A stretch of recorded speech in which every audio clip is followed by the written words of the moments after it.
Oi, gente. Vamos começar então a nossa primeira aula do curso de Lógica, Matemática e Técnicas de Demonstração. Esse curso será executado por esses 5 professores e essa nossa primeira aula nós dividimos em 3 tópicos.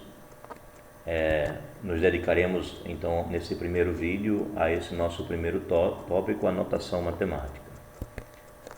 Nosso curso será uma leitura comentada do livro Um Convite à Matemática, do professor Daniel Cordeiro de Moraes Filho, da Universidade Federal de Campina Grande, nessa primeira fase.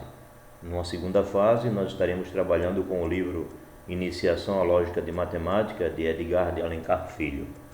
Então, nesse nosso primeiro vídeo, vamos nos dedicar à notação matemática. E para isso, vamos começar pela definição de notação matemática, né? O que é uma notação matemática?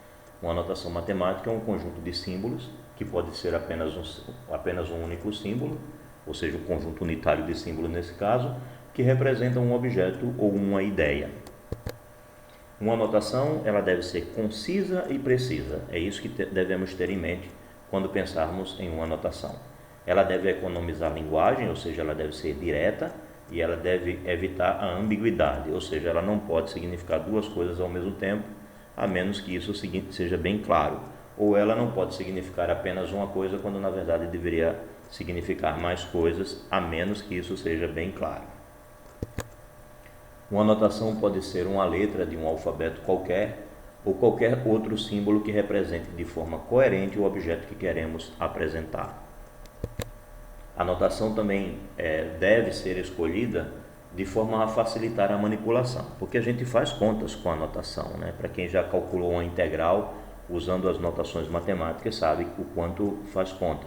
Para quem fez uma simples conta algébrica polinomial, para quem calculou o resultado de uma equação do segundo grau, né? Uma equação polinomial de grau 2, sabe tranquilamente que uma notação ela é extremamente útil se ela for bem feita e facilita as nossas contas. As notações são tão importantes para a compreensão que alguns livros trazem um índice com as principais notações que serão utilizadas. Isso é comum, a gente encontra nos livros geralmente no início uma página só de notações. Bem, aí dois cuidados que nós destacamos aqui. Em qualquer ocasião, se você precisar optar por uma notação, você deve procurar aquela que é mais comum, aquela mais conhecida, aquela que seja convencional. Deve procurar livros que tenham credibilidade e procurar quais são as notações que esses livros usam. E se você for realmente obrigado a criar uma notação nova, inventar suas próprias notações, lembre-se sempre do que falamos no slide anterior. Ela tem que ser concisa e precisa. Ela não pode ser prolongada, longa demais, nem ela pode deixar de falar tudo o que precisa ser falado, tá certo? Então lembre-se sempre de levar em consideração as características principais de uma notação, que é a concisão e a precisão. Um segundo aviso: alguns autores têm o péssimo hábito de usar notações que não são consagradas ou que não foram previamente definidas. Outros partem para criar novas notações à toa, quando na verdade existem notações já previamente estabelecidas ou estabelecem notações que não são precisas ou concisas. Então, se for obrigado a criar uma notação, lembre-se dessas características importantes. Bem, vamos falar de algumas notações clássicas, algumas curiosidades. Bem, o E invertido, representando o sinal de existe, que é chamado de quantificador existencial. E quando a gente passa uma barra em uma notação, geralmente significa exatamente o contrário do que a notação original dizia. Então, se o E sozinho significa existe, o E com a barra significa não existe.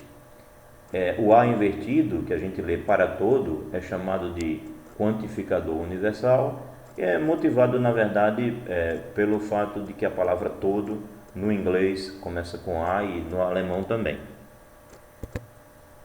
Essa notação aqui, clássica, o maior do que ou igual, a gente muitas vezes lê sem dizer o do, mas o pessoal da área da linguagem nos aconselha sempre dizer maior do que ou igual, menor do que ou igual, e nunca dizer maior ou igual, maior que ou igual, sem colocar o do. A notação de igualdade, famosa pela sua simplicidade, mas me parece muito criativa e bem clara, né? Dois traços exatamente do mesmo tamanho para indicar a igualdade. Quando a gente acrescenta dois pontinhos, então é mais que uma igualdade. Na verdade, eu diria que é menos, talvez, não sei, dependendo do ponto de vista filosófico, mais ou menos que uma igualdade, no sentido de que é uma definição. Ou seja, eu não estou falando de duas coisas que são de fato iguais, mas que eu estou definindo uma como sendo a outra. E aí você pode usar o def com o D maiúsculo ou o def com o D minúsculo. Aproximadamente tem esse símbolo, tem esse outro. Os dois são usados comumente para se dizer aproximadamente igual a alguma coisa. E equivalente, que seria um pouco mais fraco, aí nesse caso eu acho que a maioria concorda comigo, a equivalência é algo um pouquinho mais fraco do que a igualdade. Então duas coisas são equivalentes, na verdade elas não são exatamente a mesma coisa, mas por algum motivo elas se equivalem. E a gente também pode dizer congruo a ou equivalente a. Bem, as notações para implica, né, que a gente usa muito quando está afirmando, fazendo alguma afirmação. Geralmente do lado da ponta vai ficar a tese e do lado anterior vai ficar a hipótese. Então nesse caso aqui a tese fica à esquerda e a hipótese fica à direita. Aqui a hipótese fica à esquerda e a tese fica à direita. E a equivalência, aqui o se e somente se, é quando ora o termo à esquerda é hipótese, ora é tese, o mesmo acontecendo com o da direita. Então, quando o da esquerda a gente trata como hipótese, a gente trata o da direita como tese. Quando a gente trata o da direita como hipótese, a gente trata o da esquerda como tese. Bem, notações para os conjuntos, as notações clássicas, né? Conjunto dos números naturais, dos inteiros, racionais, reais e complexos. E quando a gente acrescenta um Czinho, a gente está falando a respeito do complementar. O complementar, na verdade, é exatamente a diferença, né? No caso aqui, a gente está considerando como conjunto universo o conjunto dos números reais. Então, é o universo menos o conjunto que você está tirando, que é representado aqui. Então, isso obriga que a gente só possa usar complementar quando um conjunto está contido no outro, né? O que, nesse caso, está contido no R. Outras notações. A notação da somatória, por exemplo, né? Isso daqui é a somatória de uma expressão aqui chamada P de I, com I variando de 1 até N.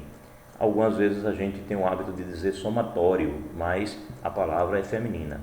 Quem é masculino é produtório, que no caso usa essa letra Pi. Aqui é a letra sigma, aqui é a Pi, são letras gregas que a gente escreve grande para poder representar a somatória e o produtório. Esses dois símbolos são usados costumeiramente dentro das notações de conjuntos entre chaves para representar tal que ou tais que. Esse é o famoso símbolo de infinito, que foi motivado pela faixa de Möbius, que é aquela faixa que a gente costuma dizer que ela tem apenas um lado, porque se você percorre um dos lados, você acaba passando também pelo outro, ou na verdade não existem dois, você vai ficar percorrendo infinitamente toda a faixa sem nunca concluí-la. Por isso a infinitude representada por ela. Bem, os três pontos que a gente pode ler portanto, então, logo ou donde, geralmente a gente usa mais a expressão portanto. O número i, o número complexo i, o número imaginário. O número que é o número irracional, que é a base logarítmica do logaritmo neperiano, que recebe esse nome por causa do matemático Napier, em homenagem a ele. O número π, o número irracional π, os sinais de mais ou menos mais, símbolos esses comuns no nosso trato diário. Aqui, relações de inclusão. Aqui, inclusão, e geralmente a gente usa querendo dizer que o conjunto está contido no outro, não propriamente, porque a gente está querendo dizer que o conjunto à esquerda está contido no conjunto à direita, mas eles são diferentes. E quando há a possibilidade de eles serem iguais, a gente geralmente coloca um tracinho. Aqui o conjunto à direita contém o conjunto à esquerda. Aqui o conjunto à direita contém o conjunto à esquerda e podem ser iguais. A interseção, a união, o sinal de pertinência, mais uma vez o sinal cortado, indicando que não vale a pertinência, ou seja, não pertence. E letras gregas que a gente usa muito costumeiramente, né? A letra alfa, beta, φ, gama, delta, lambda, a gente usa para diversas funções. Por falar nisso, comumente as letras x, y, z, w e t, elas denotam incógnitas ou números. Por sua vez, as letras A, B e C, ou seja, essas daqui são as últimas lá no alfabeto, essas daqui as primeiras, as iniciais, as primeiras, costumam denotar números conhecidos e não incógnitas. E as letras I, J, K, L, M, N, R, S, P e Q, geralmente é utilizada quando a gente quer denotar números inteiros. Esses são hábitos da comunidade matemática, dos escritores em matemática. A função f2 de x, esse símbolo aqui, essa notação, está representando f de x vezes f de x, enquanto que f de x2 representa f de x vezes x, ou seja, aqui o produto é no argumento e aqui o produto é nas imagens da função quando aplicadas em x. Aqui um exemplo particular, né, o caso do seno. Quando a gente escreve assim, a gente está dizendo seno de x vezes seno de x. E quando a gente escreve assim, a gente está dizendo que o x está multiplicado pelo x. Já essa notação aqui, que é exatamente a mesma que essa, veja que ela pode significar uma outra coisa, né? A gente está dizendo que f2, f ao quadrado de x, pode ser visto como uma composta, f de x, bola f de x, que é f aplicado em f de x. Em geral também a gente observa as calculadoras, e nas calculadoras estrangeiras, no lugar onde a gente costuma colocar ponto, eles colocam vírgula, e no lugar onde a gente costuma colocar vírgula, eles colocam ponto, né? A gente escreve o número 23.745 dessa forma, e a gente encontra nas calculadoras estrangeiras escrito dessa maneira.